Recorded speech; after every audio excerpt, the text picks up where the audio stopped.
Like modern money theory will not work. It does not work. It's scary. It freaked me out when I heard about it. We had to write a paper on it. I was like, this is the worst thing in the world. The professor actually liked it. I got an A on it, surprisingly. But it's a scary thing. I don't know how you sustain it at the federal government with two conflicting policies, one of which is, I think, a fictitious plan that has been devastating. That's Biden. That's the Biden economy, modern money theory. Yeah, I mean, it's basically economic malpractice in Right. definition, right? There's no way it works.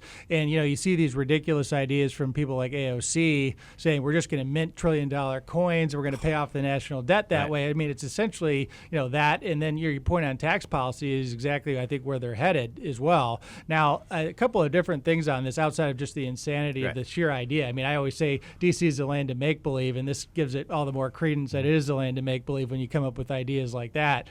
The thing that we have to worry about, obviously, is what happens to the U.S. dollar in these scenarios, right? Because, I mean, the way that we've been able to actually not have a sovereign debt crisis, which I actually fear, if the housing crisis was the big recession from last decade, a government sovereign debt crisis a la Greece or other countries hasn't happened in the United States, even if we press the limits on debt to GDP ratio way over 100% now, and other things that other countries couldn't get away with. The reason, of course, or one of the reasons that is we're the world's reserve currency. People trust the dollar. There's an expectation that there's going to be a store of value there, and that's why so many international investors continue to pour money into the dollar, because we're, let's say, less bad than so many of the other currencies that are out there.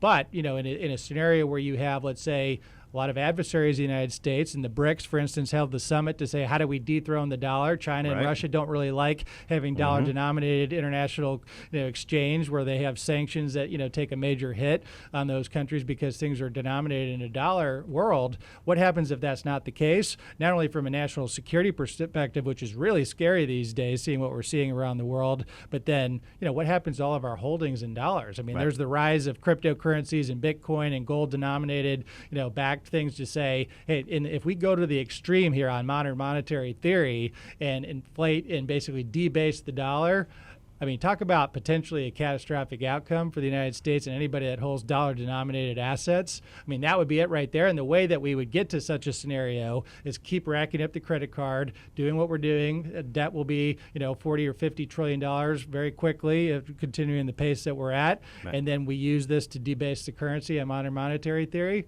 I mean, that would be the way to dethrone the dollar. And we would do it from within, unfortunately. Right. It wouldn't be a foreign adversary. We'd be doing it to ourselves. It's not like we haven't done it to the United Kingdom when we went to the gold standard from the silver standard and then gold standard to the U.S. dollar.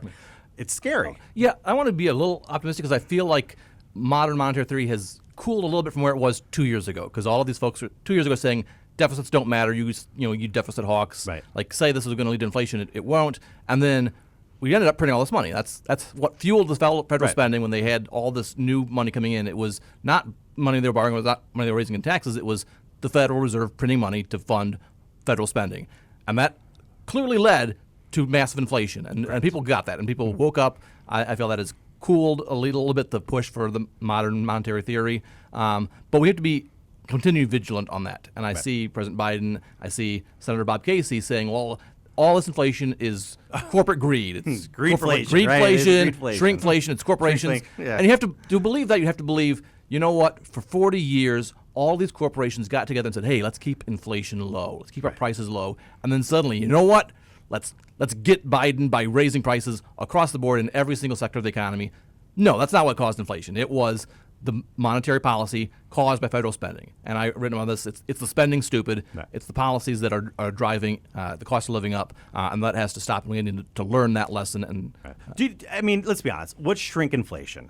It is corporations trying to keep their product at a certain price point for consumers. That is a consumer-friendly policy that they do, because if you have a 20-ounce bag of chips that now costs higher because of inflation, because of the manufacturing process, wages, trying to find people to just work at a higher wage, like there's a lot of price compression in that manufacturing process that increases price. So if you're looking at your price point for which consumers buy those goods, if you want to keep it at that same price, you have to put less product in the bag. That's just simple economics. I mean, and they want to be like, oh, it's corporate greed that's trying it.